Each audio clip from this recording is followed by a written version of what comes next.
What are they doing? What is going on in Marlins land? Because here we are. It's Wednesday, December 11th, the day after the Marlins swing and miss in getting the first pick. They were aiming for it.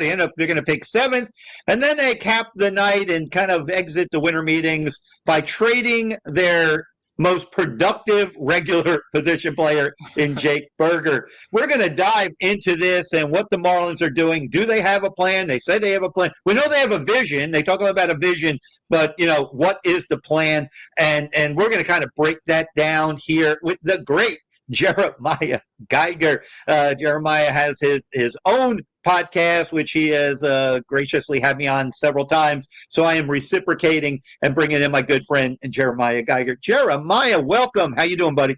Joe, thank you for having me. It's great to be on your podcast and excited to dive into this and talk some baseball or lack of baseball that the Marlins will be putting on the field in 2025. Yeah, and everyone, I just flash it up. Please like and subscribe to the channel as we kind of going into the new year. I'm on my Man on Second channel. Obviously, the videos, I got really big plans for 25. I got some good ideas I'm going to do to kind of really expand it. I thank everyone. I'm closing in on 2,000 subscribers, which to me is unfathomable since I started this mid-February. I'm gonna end the year with about 2.4 million total views, which is great. So I owe everything to the audience. This is as grassroots as it gets. On my own show, just like Jeremiah is his own show as well. And we're just bringing you really good content and giving you our thoughts and my experiences for more than 20 years of covering the big leagues. Now diving deeply into the youth level as well, and having a lot of fun doing that. And there'll be a lot of content with the upcoming high school baseball season. We'll talk a lot about the Marlins. I'll probably hit them hard in podcasts in 25 as well. Jeremiah is really on the pulse of it. What I really respect and admire about Jeremiah is he's about the straightest shooter on the Marlins, and you have to respect that. He's deeply loyal. He wants this franchise to do well, as do I. But, when you see what you don't like and you see the direction, the lack of transparency, it really unnerves me. And that's, the bane of my frustration is just, they haven't been transparent. And this was always headed for a very, deep rebuild. And as the winter meetings were ending on this day as we're recording, Jeremiah, just your thoughts. And we'll get into Berger, but let's look at first how they kind of put all their eggs in the basket of getting either the first or second pick. This is an organization that's going to go on probability. In their world, how could probability, when they and the Colorado Rockies had the highest probability to pick one, they're equal to pick either one or two, and yet I think Colorado picks 4, Miami picks 7, and this might be the draft where an Ethan Holiday could literally be a Bryce Harper type impactful face of franchise player, and the Marlins will not even come close to sniffing that. But just kind of your thoughts on that aspect of the Marlins, move.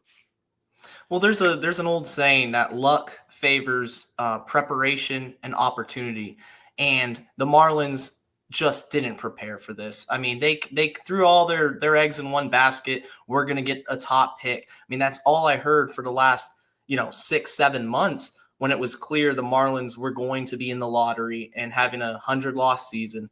That, okay, number 1 pick, tied for the highest odds with, I believe, the Rockies. Yeah, Colorado. Yeah, and it's going to be a franchise-changing pick, number 1 overall.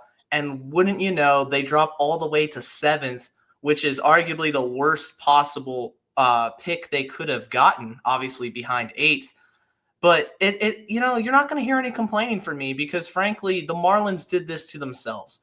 This is a sport that, when trying to captivate the audience, especially of younger fans, you want to discourage tanking. The idea of tanking is something that that Major League Baseball is trying to avoid, and this is exactly why they implemented the draft lottery. It's a brutal blow for the Marlins organization, but when you play with fire, you're going to get burned. They're actively trying to tank. I mean, we've seen it. Let's call a spade a spade.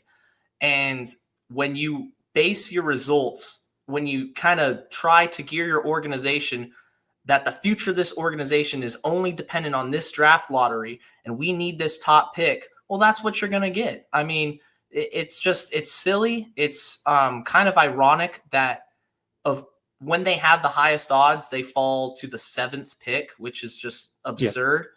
But you get what you get. Yeah, and I believe the way the system was, they couldn't pick any lower than 8th. That's correct. Yeah. So it literally was the second worst outcome in terms of where they can finish.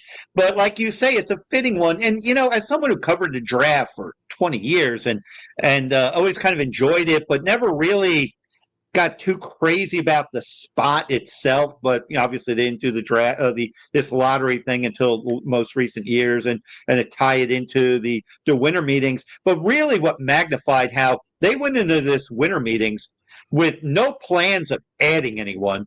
Their big splash was going to be the draft. And we know that, for one, they kind of poo-pooed the 2024 draft, which ended up being very mediocre, and they fired everyone that was attached to that, draft. Their draft, again, they basically did it off the model. They didn't really scout PJ Morlando. They saw him, have like 110 or 11 mile an hour exit velo at a combine in Phoenix, and made him the 16th pick. And then everyone's like, well, this isn't the draft. Next year, 25 is the year that matters. Like, you don't do that, because let's say Morlando becomes the franchise caliber guy and Ethan Holiday is a bust. You never know. You're always dealing with what is in front of you. I've never seen this organization have a lens like 5 years away and has a small segment of the fan base buying into that. You deal with what you have now. You don't know what tomorrow's going to bring, and you plan accordingly. But again, how we know that was the focus was, look how they marketed it.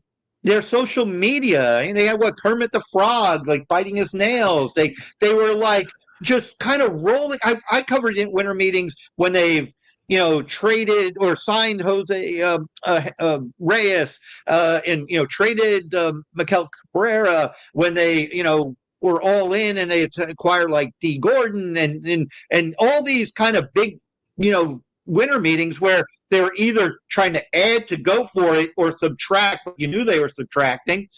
This one was just all based on that was going to be their move. That was what they were going to go into the Christmas holidays and the new year with. Hey, hang tight, because in July, when the draft is here, man, we're going to bring it home, and we're going to get a player that's our, this is going to be our Bryce Harper moment, and that's literally what they thought. And I'm blown away that they put so much stock into that now they're sitting around going, well, we're not deterred. We're going to get a good player. And right. No one's believing what they're hearing anymore. Well, also with the MLB draft, which is so much different from the NFL draft or the NBA or the NHL, for example, when you're picking first, second, third overall, the player that you're selecting is expected to make an immediate impact. I mean, with baseball, correct, you're going to be in the minor league system for 2-3 years on average, unless you're a generational talent like Harper or like of recently Paul Skeens with the Pirates. But for the Marlins now to sit there and say, okay, we're picking 7th. And then I believe it was their director of scouting saying, well, 7th overall pick, that's a great pick. Clayton Kershaw came from the 7th. I'm like, what are we doing here? Like, you can't be serious actually putting that out in a statement and saying, Clayton Kershaw was the 7th overall pick. We're going to get a great player. Like, it's just, it doesn't work. I have no words. It doesn't work that way. And, it just, they sound so ill prepared. Peter Bendix, when he's on MLB Network, they really should just get somebody else as a front person. the talk. I mean, he was talking about Connor Norby and saying how this guy works like a Hall of Famer and puts in the work and he's going to He said outwork that? everyone. I mean, look, I like Connor Norby. I think he has some talent. I think he can be an average to maybe a better than average player. I'm not sure he's a natural third baseman. I don't think he is that, to be honest with you. He's probably more of a second baseman. But you are just raising the bar that he is now the face of your franchise. And this is what this isn't Bendick's regime, but what they did to Isan Diaz, they just pumped him up because he had a big minor league year one year and he homered off DeGrom in game one. And they just wanted to believe. And I've seen way too many prospects that have to wear this expectation level and it just doesn't work. It is so hard for a young player. And look at it this way. The Baltimore Orioles did not trade a face of the franchise for Trevor Rogers. They have a deep. It doesn't mean that Norby can't be a good player, even if Stowers figures it out and he's got power and he has a year where he does more than we think. You got young guys that you are now raising this expectation that they're all going to be superstars based on they had a good week It's or a he had ton two of homers in pressure. the game. I mean, I think the night that he had two homers in the game and Skip made his I got a man crush, on Connor Norby comment. I believe that night it might have been a Sunday night or something like that. I was watching a game. Well, Arizona was playing, I think, Texas that night. And Pavin Smith, who's from Palm Beach County, hit three homers in that game. Right. So Norby hit two homers. Pavin hit three homers in a game with like 7 or 8 RBIs or whatever. And nobody was sitting around going, this guy is going to be, you know what I mean? All Right. world. They're players, they have 2-3 homer games, and that's all well and good. That's the beauty of baseball. On any given night, if you're good enough to be in the big leagues, you could have a magical night. Again, it's my fear that you just are way overhyping guys who pretty much are not looked at as that, but this is going to tie into, as we move from the draft to kind of the moves and then the trade, is this is what they're banking on.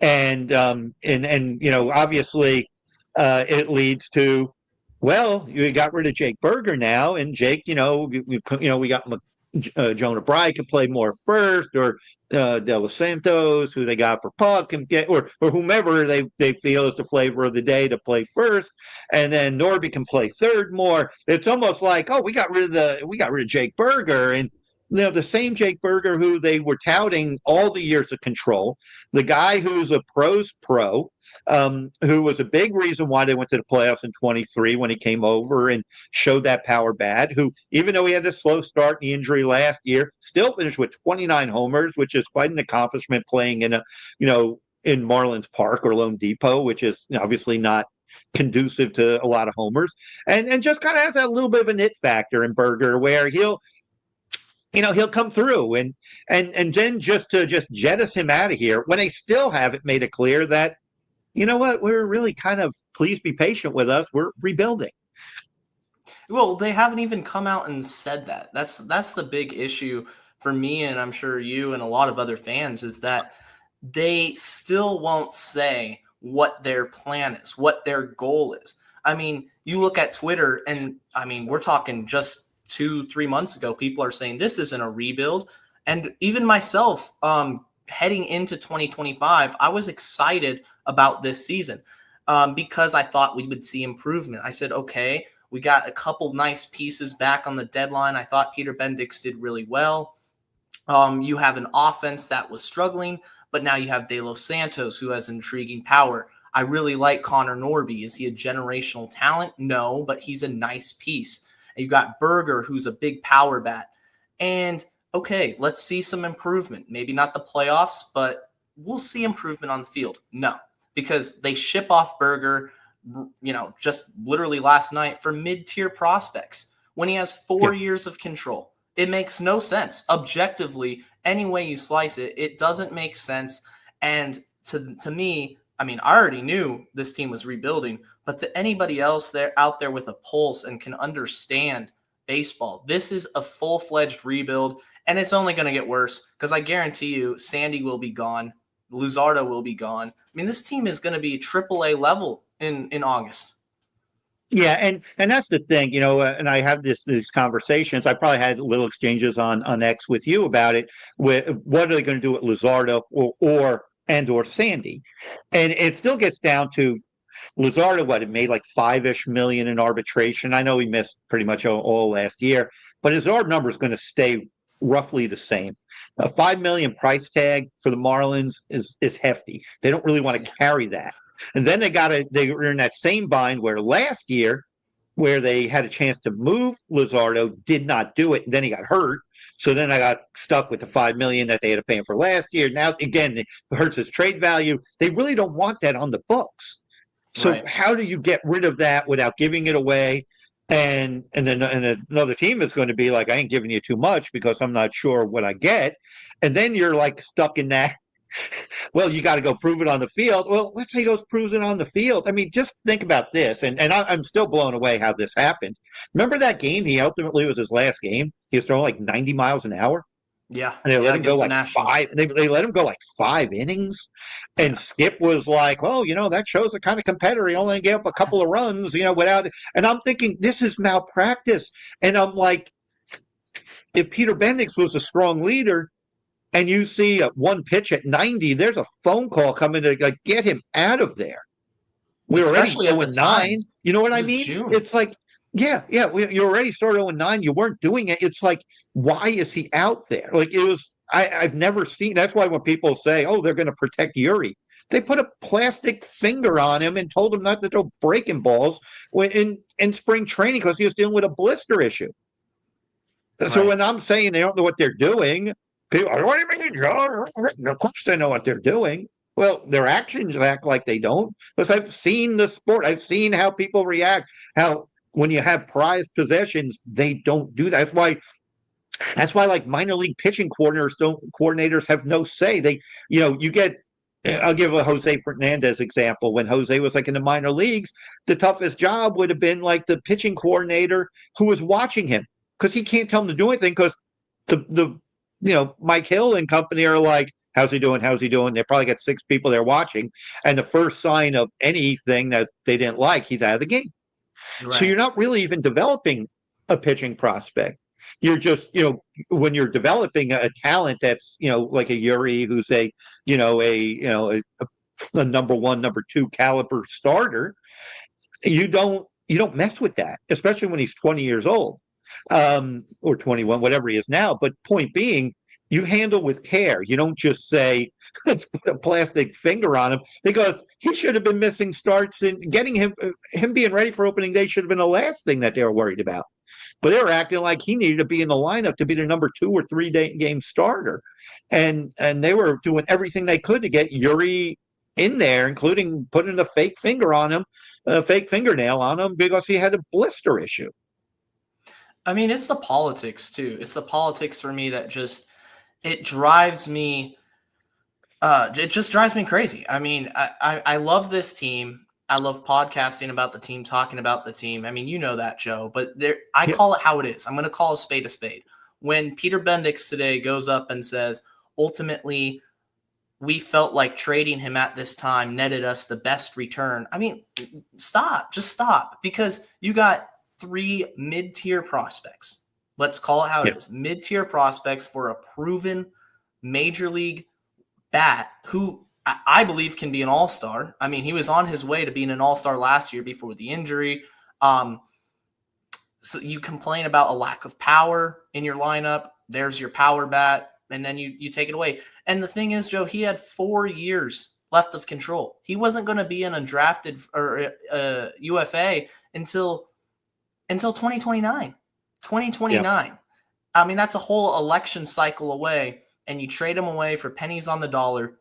But for what? Like, really, are you that tapped into analytics and StatCast and all these advanced metrics that you will trade anybody away just so it fits your narrative? Because look at the fans. We suffer for it. Yeah, and that's the whole point, because there's this component. First, I'll say this, and this might shock some who are listening or think that I'm just hating on everything they do. I think the return is They got a couple of guys who will fit a utility. I think the return's halfway decent, in terms of if you're just looking at a baseball trade. And I think the Vargas guy is the most talented of the group. I Yeah. think he has the chance to. He's completely raw and not ready, from what I understand. And I have some intel on them as these guys. And they could be a trade that in a few years they could say, hey, these two guys look pretty good. And I think there is a legit concern that Berger could regress. And I will say this about Berger. He's one of those really interesting guys because a lot of me on an evaluation from what I see and how I look at players a lot, I'm like, there's something. He's not super athletic, not really great defensively, strikes out a lot. There's a lot of things that I would knock on him, that he would be a guy I would trade. And normally I wouldn't be really upset over this type of trade, except for there are a few things with Berger that stand out. He tends to have the moment where he could hit that walk-off homer. He tends to kind of rise to the occasion a bit. He's immensely popular with his teammates. He's immensely professional with his teammates and the media. And he's genuinely a great guy. And for him, and even though I think he could be in line for regression, and I know, yeah, obviously 29 is like a really buzz number to the Marlins. If they really buy in, once you hit 30, 29 is kind of like the time you get rid of them. No one can touch 30 because we're not going to pay anyone who's 30. That's just, they buy all into that. But who kind of probably orchestrated this trade from Texas's point of view? Skip Schumacher. Yeah. Who's now an advisor and might be his manager next year. If Bruce Bochy says this is his last year, it's a natural fit that Skip will just go down to the dugout. Okay, so even if Berger does have what could be a bit of regression, where's he hitting? He's in a lineup with Corey Seager and Marcus Semien and a team that 2 years ago in the World Series. Jake Berger's got to be the happiest guy in South Florida professional baseball in the last 2 days, because he now goes from here, which isn't competing, where he would have to kind of be, McCullough's kind of, hey, let's kind of keep this clubhouse together. Let's kind of keep guys' heads up, because everyone, no matter how good you are, you're going to struggle, prospects especially. We're going to need guys like Jake Berger to kind of hold it together. You're missing, and you touched on a really big point as fans, that this is such a devoid of human, context or human relationships or everything that connects baseball and baseball people. When you hear me talk about baseball people, this is why I say you need baseball people. People that understand what relationships mean. They understand how a guy can make his teammates better, either through preparation, experience, counsel, just your peers telling you something, keep people accountable. All that is lost on these guys, all of it. And the fans see it. And that's why you're looking at what's going to be atrocious, attendance yet again. It's going to take a miracle to not, to win or lose less than 90 games, pretty much. You're going to need all the pitching to come back, stay healthy, and some guys to, keep it going, and other teams to not be as good as they're supposed to be. There's a lot of factors. It's like, it just is doing more, and we've talked about it. It's doing more to help break the brand of the Miami Marlins, which already is a really tattered brand, and build up a fan base for people who care. And I do talk to a lot of people who just genuinely want the Marlins to be good. They understand all the history and stuff. They just want to have a team, and they don't want to get invested and be disappointed. We're just asking to compete. That's what it comes down to. I want to see a competitive team on the field. I don't want to go into April knowing that this team is going to be 30 games under 500 on August 1st. And that's the sad reality of it, is that unless something changes, there's no trust in this organization, between this organization and the fans and within the organization as a whole. I mean, you've touched on it. They let go all of the employees. 70 plus employees. They say they have money, and and they're investing in it. Investing in what? Because what the fans care about and what baseball cares about is relationships with players that you can look up to. I mean, I think about my grampy who loved the Yankees. His favorite player was Mickey Mantle, right? And that was somebody that is passed on from generations, who passes on the love of baseball to his son and to his grandkids. The Marlins, if I'm sitting there as a Marlins fan, who do we have? Nobody. We've traded them all away. Miguel Cabrera is going to be known as a Detroit Tiger. Giancarlo Stanton, known as a Yankee. Jazz, Yankee. The list goes on Yelich, and on. Brewers, Yelich, Brewer. It's sad. It's sad. And this is a recurring cycle. And I would just want anybody in the organization to just call it how it is. Say you're tearing it down. But to sit there and tell the fans, be patient, we have a plan, and we have one eye on the future, one eye on the present, it's a lie. It's just a lie. It's just lies. Yeah, and that's where the mistrust comes, and that's where, you put Peter Bendix on MLB Network, to talk to Harold and the group over there in Dallas the day after the Mets signed Juan Soto, and he's boasting about front office hires. Right. It's like, and Connor Norby. And again, I'm not looking to trash on Connor Norby in any way, shape, or form. I like him. I like him as a player. But that's like the counter argument to Juan Soto.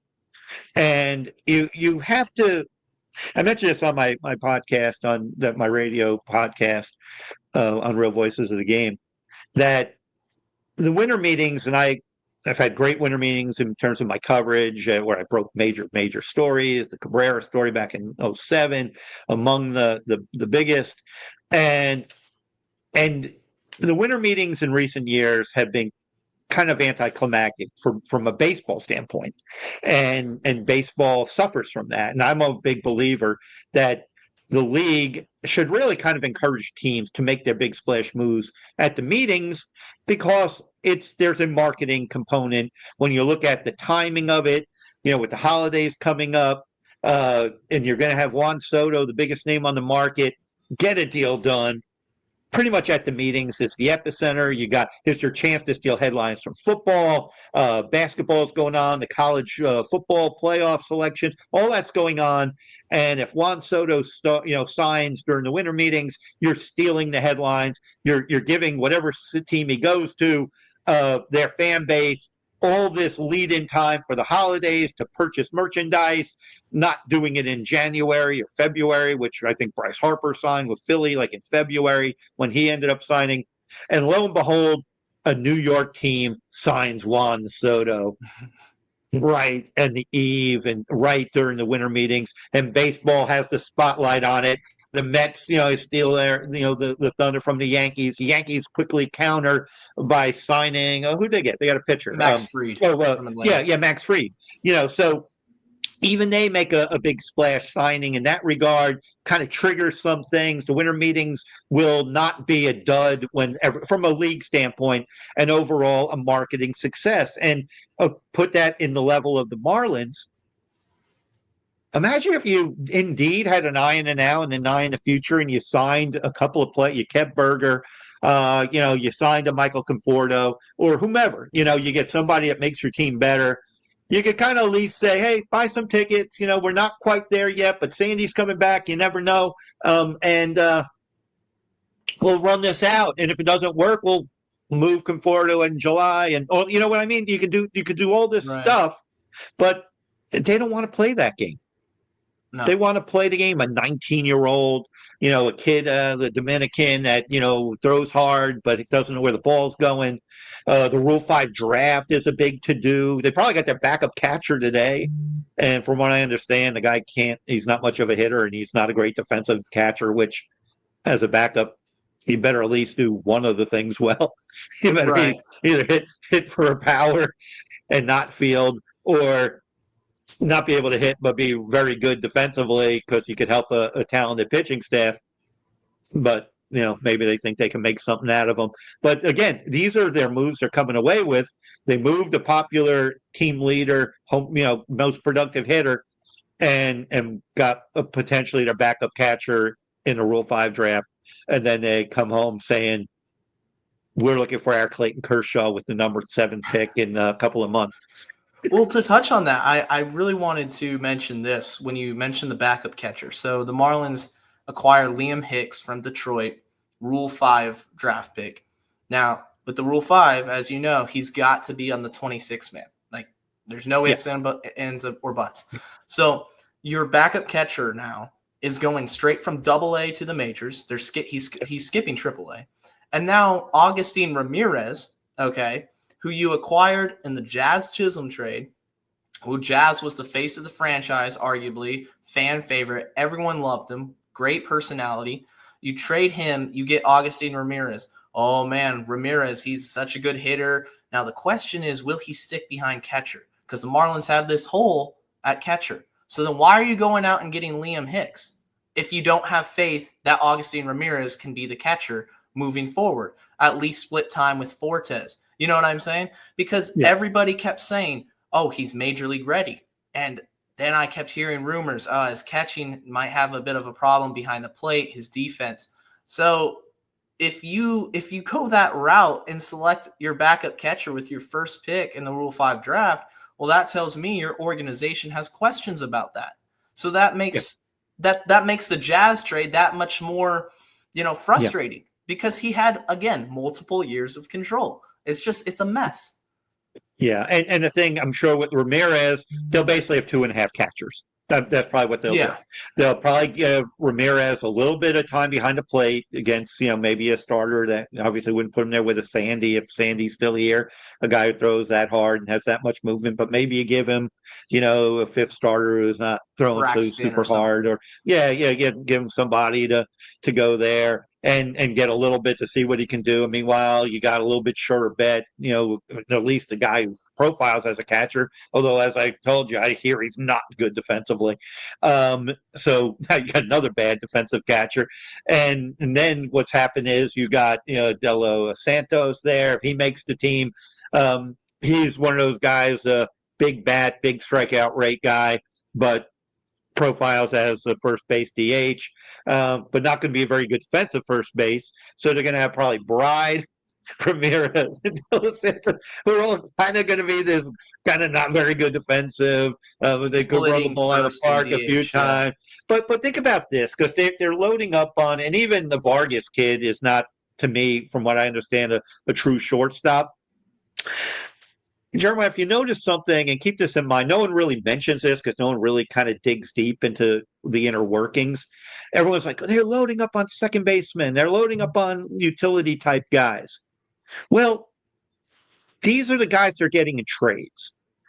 You're not trading a Juan Soto to San Diego to get a C.J. Abrams, James Wood. You're not trading the elite, all-star starter, perennial guy, which is going to net you that level of prospect. You're basically accumulating role players. Well, there's a difference. Why aren't you getting your true? Remember, we'll just trade him. Sandy, if Sandy's performing, should be able to net you a legit shortstop prospect, not just the guy who plays there. You know what I mean? Or a legit catcher, or a legit whatever it is you're looking for. A cornerstone player. Yeah, the Connor guy that, like Brinson was supposed to be that guy, but he obviously wasn't. But he had the tools, he had the position that he could do that. But these guys, they put themselves in this position for AJ Puck. They weren't going to get Jordan Lawler from Arizona, who could profile more as a shortstop. You weren't going to get, that guy. You weren't going to get for Jazz, their Volpe. They weren't going to give you like a Volpe, whatever, Peraza or whoever had Cabrera or Oswaldo. Running. One of those guys at the end. You weren't going to get that, so you're going to get kind of the lumbering power guy that they could get rid of because they got Aaron Judge and they don't need, what I mean? It's like their surplus high K rate guy who's probably going to be a kind of like burgerish, if it hits for him. And so that's why they're getting stuck with 7 second basemen. Yeah. Because That's they what it really is. aren't trading, even though they're trading guys, even, Arise, they got the Pintar guy, or the guy who can play some third. I actually Yeah, saw him in the Andrew fall league. Pinsar. He's Yeah, and intriguing. he's not a bad. Please, actually, give him credit. That was a pretty good ad there. But I was at the fall league and I'm watching, and I don't have their roster up in front of me. I forgot the kid's name.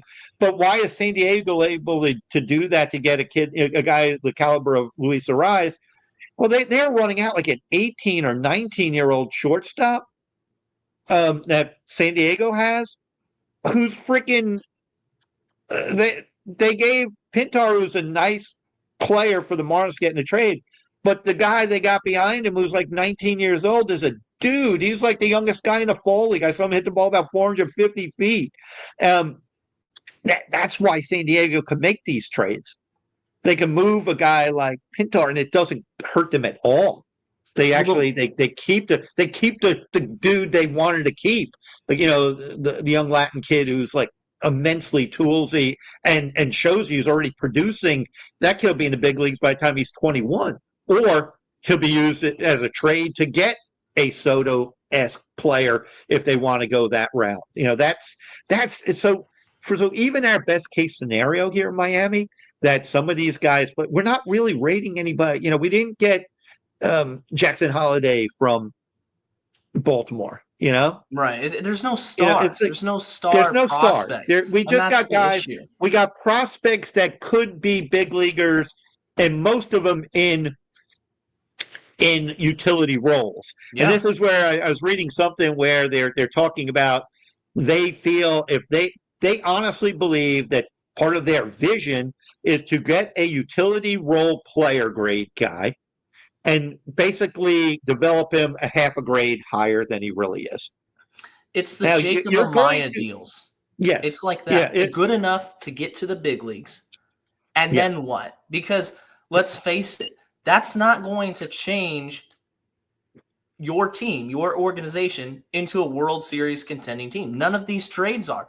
Now, I mentioned especially Berger, because that one, I still can't get over it. The fact that you trade him pre-arbitration.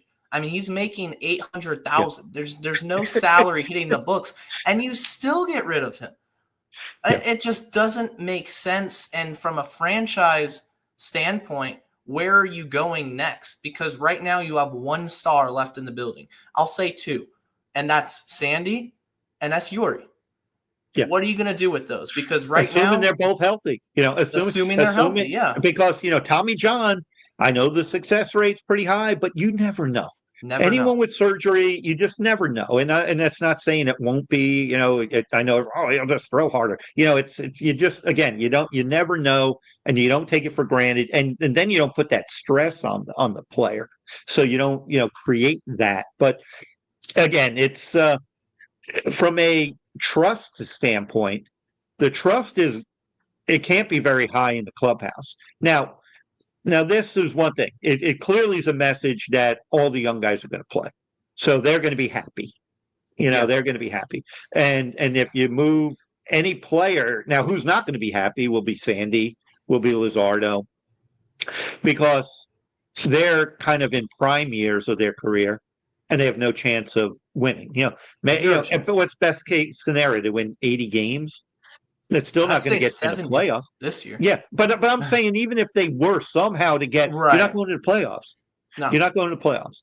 So Arizona won 89 games, didn't get to the playoffs, last year. So you can't just assume, oh, we got there with 83 or 84 wins in 23, so that's just the number. We can't just keep assuming every year repeats itself.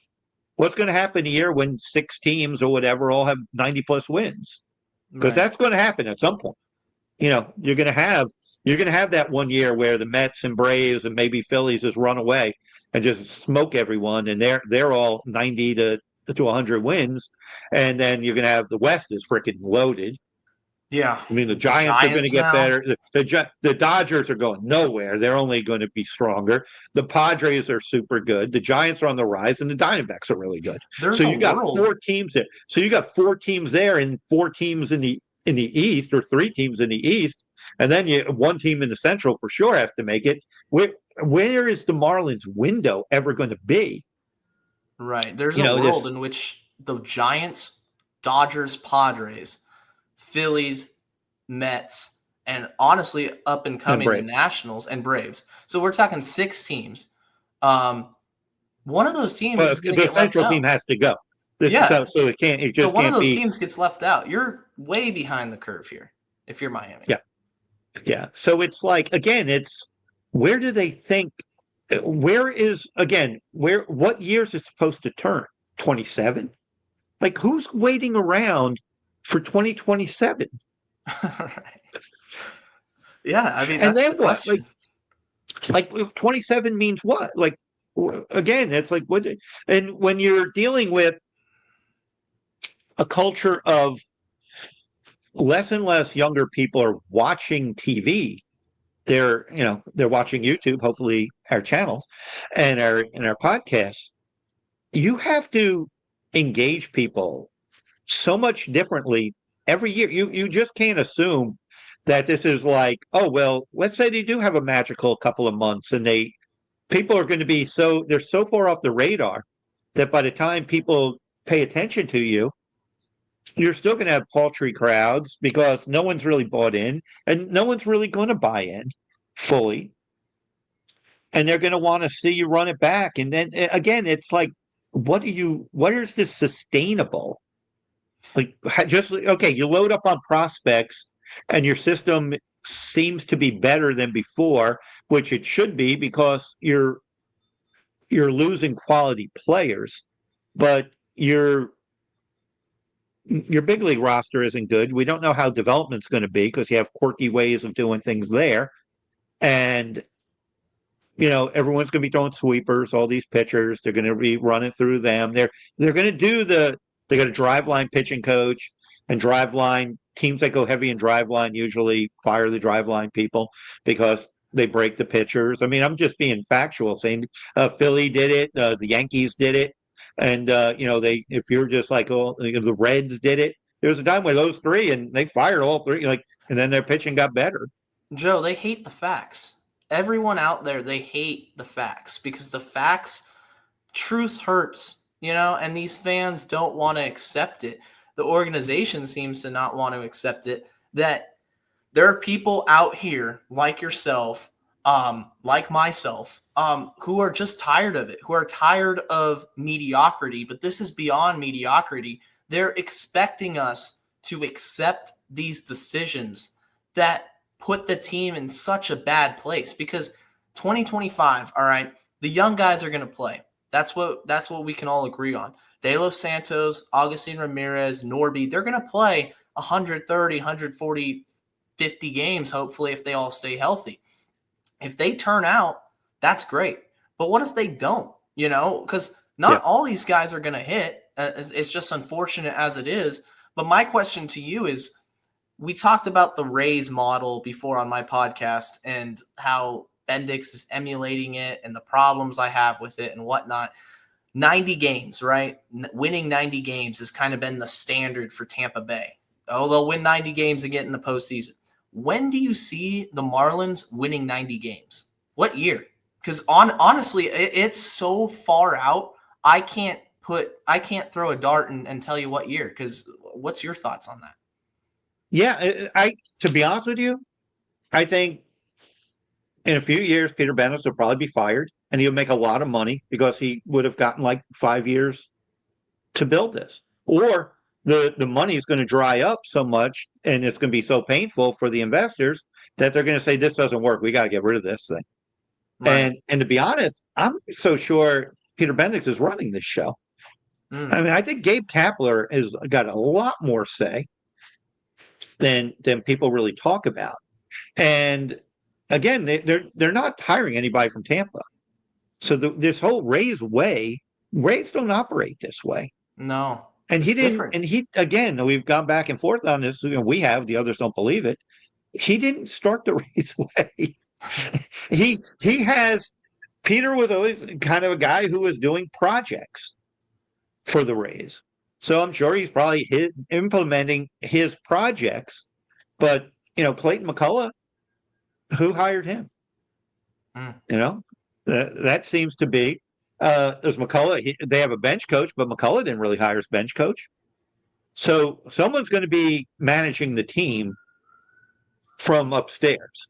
And, when you hear them say, oh, we're aligned, we're all well aligned, which is kind of a veiled shot at Skip, as if he wasn't aligned, you Right, with know, the uh, vision. with the vision, which only means they're going to tell this guy what to do. Well, even managing in the dugout, which McCullough has done, he's been a manager before, and all indications are he's a great guy.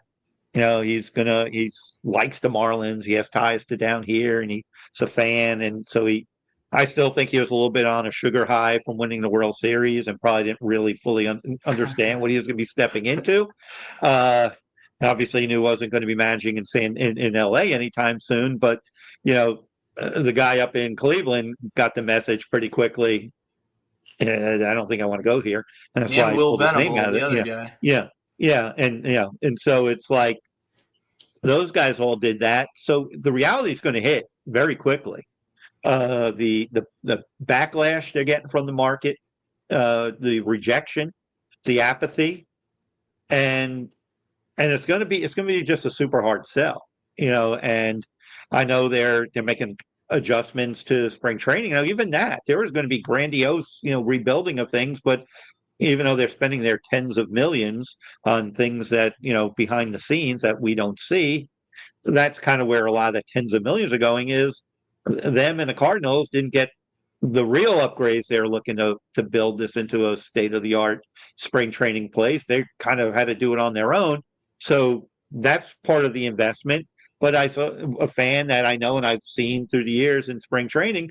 He was noting, I hope these changes, because think about it now, the bullpen isn't going to be where it was, and fans always would congregate over there and interact with players, get autographs, see players, and now they're not going to be anywhere. So access to players is going to be worse than it's ever been. It's just there's no human feel, there's no human touch to this whole thing, and sadly, it's going to be really hard to gain any trust. When you could just go up the road and watch Juan Soto play in Port St. Lucie, or if you Yeah. want to go up to Jupiter, you could just wait for Juan Soto to play the Marlins or play the Cardinals and go and see Juan Soto and the traveling show the Mets are going to be, while the Marlins are just going to be and I'm not going to diss on McCullough, but he's we got guys who want to get after it. It's like that. That's Go kind of team, go. yeah, it's kind of I don't even, high schools down here don't even talk that way. It's kind of like youth league stuff. We got guys who really want to get after it. We got our Right. kids.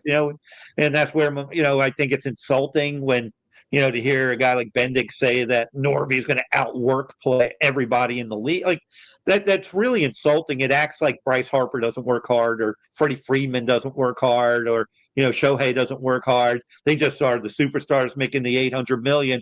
They don't need to work hard. But Connor's going to outwork those guys. I And think it's that's insulting to insulting Connor yeah, because it's and it's like insulting. Yeah, Connor's a hard worker. He'll make it work. It's like, oh, so you don't believe in his talent? Like you acquired him at the deadline to be a staple in your lineup. Maybe you can talk about his skills as a hitter. It's just, I mean, it's tiring. It's tiring. And the fact of the matter, Joe, is that baseball is a personable game. It's meant to have personality. For the last 100 years, I mean, since the 20th century, beginning of the 20th century, like I was saying earlier, fans look up to players. They like having that relationship, watching their favorite player, having that idol. The Marlins have none of that. They're data driven.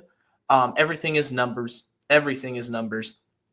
And the issue with that, and I'm not saying ditch analytics, because analytics are a very useful tool. But the fact of the matter is that all these other organizations have analytic departments. They run the same analytic departments. You're not getting ahead of everybody by only focusing on analytics, because that's what they're doing. There's no sense of culture. I thought at the end of 2023, I said, Skip Schumacher has established a culture. We're going to build upon this culture. Yeah, I knew that the team wasn't as talented, but guys wanted to win. Guys wanted to be there. Luis Arias loved Miami. You know, Jake Berger and his wife, and he had a family, his baby, they all loved being there. I mean, they were a personable family, and he was a personable player to get to know. And with the media, it's just doesn't fit our narrative. See ya. It's that simple, and it's very disheartening. And well, it's carried over to the broadcast booth. Paul Severino getting left being behind. booted out the door, a month or weeks after being told he's expected back. And I honestly think a lot of it's money driven.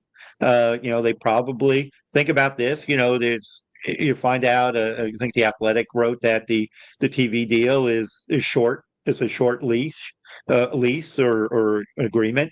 So it's probably 1 year. It's probably a stopgap type of year where they're still trying to figure out streaming, which is a great unknown right now. MLB would like to kind of bring people on board where we're all paying MLB, and the Marlins will be part of that, much like how the MLB.com brand is worked, where all 30 teams kind of share revenue equally. And, I'm sure they want to kind of get the streaming rights all under that umbrella. So I think that they probably didn't mean a lie to Paul, but they probably were realizing, look, you got dog meat, ratings. And then they're probably in a catch-22 because I know Barry Jackson, the great deal because their money deal is going to probably be similar to what they already have. And then the commissioner, Manfred, basically confirmed that. Essentially, I think was the word. It is essentially the same deal, but it's a short-term deal, which was a very interesting caveat, I thought, because to me that says the Marlins aren't worth $50 million in TV revenue because they're not making that. The ad revenue is not equaling that. But if we give them what they really are and lower that to like 10 million or 15 or 20 million, they won't have any money to pay players. That'd make it even worse.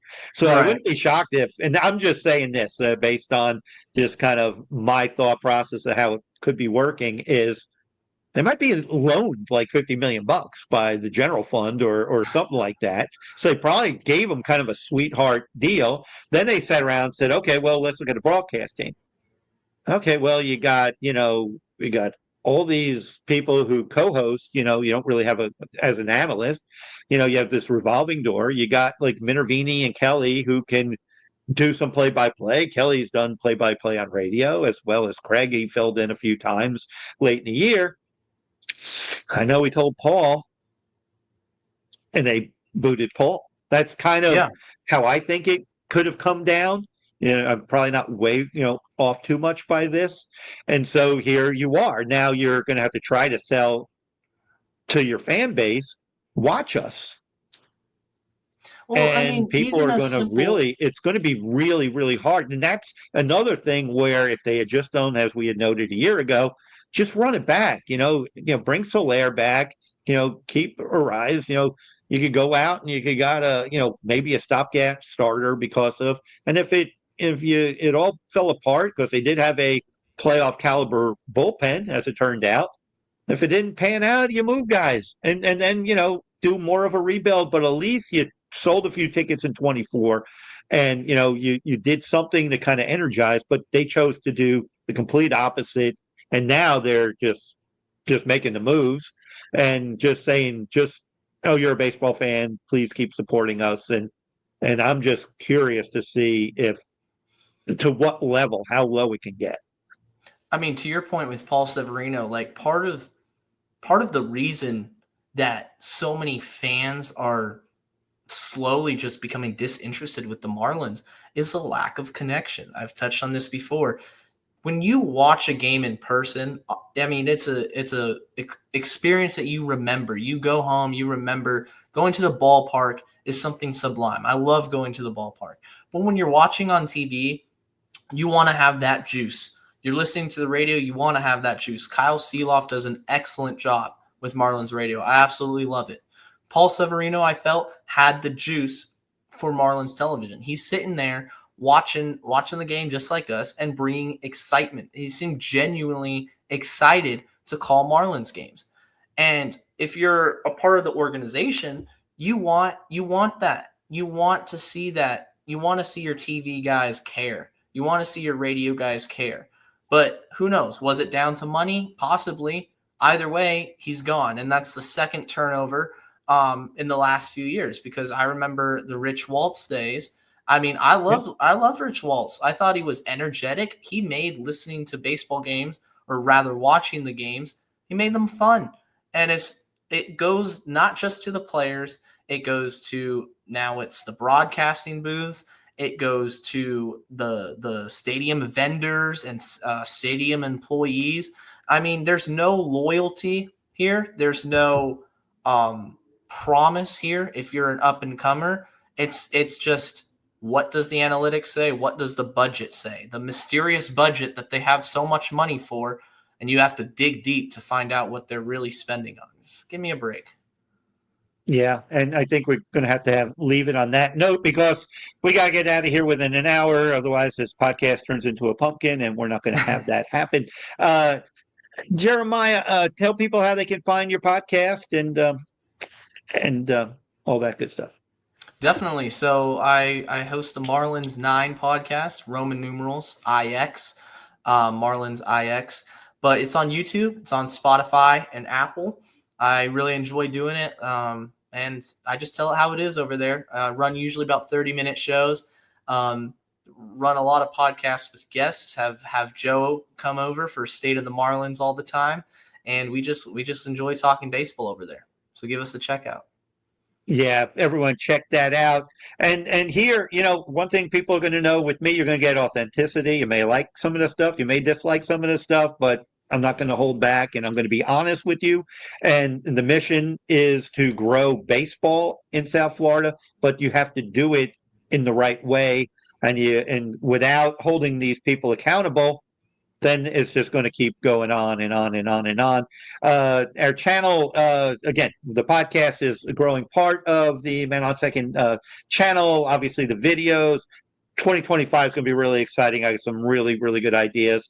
We'll have Jeremiah back regularly when I weigh in on the Marlins, and we'll talk about other things. We'll break down like the Soto trades and such. I'm going to get Todd Hollandsworth to be back with the Sitting with Holly show. We're going to get him back soon. He had a little cancellation. He had a little conflict last week, so we weren't able to get with Holly.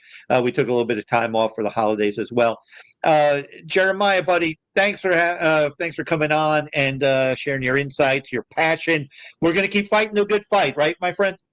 Always have hope. Yeah, that's what we have. But we're going to have a show too where we're going to make our suggestions. So we'll put the hat on so Peter Bendix can criticize us and how we think about going and doing it. But I don't know. I've never lost 100 games, so and there's me with a World Series trophy behind, so I kind of know what that looks like too when I covered the 03 team. But again, everyone, we don't want to have a sour note. We want the Marlins to succeed. We want them to make the right calls, and we're going to hold their feet to the fire in hopes that they do so. And with that, to all of our players who follow and watch this show, keep doing it. Keep following the baseball dream, because baseball is something worth dreaming about and following. And Jeremiah, if I don't get you before the holidays, enjoy the holidays, your lovely wife, and all the best to you as we go ahead into 25. Thank you, Joe. Thanks again for having me. It was a pleasure. And to all of our audience, again, keep following all the shows, keep checking out the content, and come back regularly. Again, I appreciate all of you. You made this year be much wilder than I ever thought that this channel could be and grow as fast as it will. And I think 25, we're going to have some really fun stuff to do here on the channel. Please, again, like, subscribe to the channel. Again, thanks to Jeremiah for coming in. And we will catch everyone in the next video.